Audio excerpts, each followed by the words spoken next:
The Gilded Age took place in the United States from around 1870 to 1900. The name gilded means covered in gold. It looked shiny and rich on the outside, but underneath, many people were poor and struggling. During this time, big business leaders like Andrew Carnegie and John D. Rockefeller made huge fortunes. Carnegie made his money in the steel industry, building bridges, railroads, and skyscrapers. Rockefeller made money from oil, turning it into fuel for lamps and machines. They both created monopolies, where one company controls almost everything in one industry. Carnegie's company became so big that in 1901 he sold it for $480 million. While the rich lived in giant mansions, many workers had very hard lives. People worked in factories, coal mines, and sweatshops for 10 to 12 hours a day, 6 days a week. Child labor was common.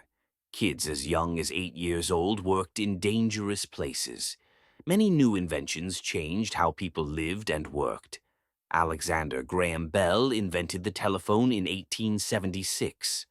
Thomas Edison created the electric light bulb in 1879. Railroads connected the country, and cities grew fast. Immigrants from places like Ireland, Italy, China, and Russia came to the U.S. hoping for a better life. But many ended up in crowded tenements, tiny, unsafe apartments in big cities like New York and Chicago. Some people worked to help the poor. Jane Addams, a reformer, started Hull House in Chicago in 1889. It gave immigrants a place to get help, learn English, and find jobs. A journalist named Jacob Riis used photographs to show how bad life was in tenements.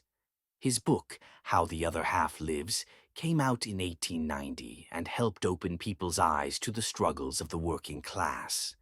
The Gilded Age brought railroads, new inventions, and big cities, but it also showed the gap between the rich and the poor. Reformers began to fight for workers' rights, safer jobs, and better living conditions.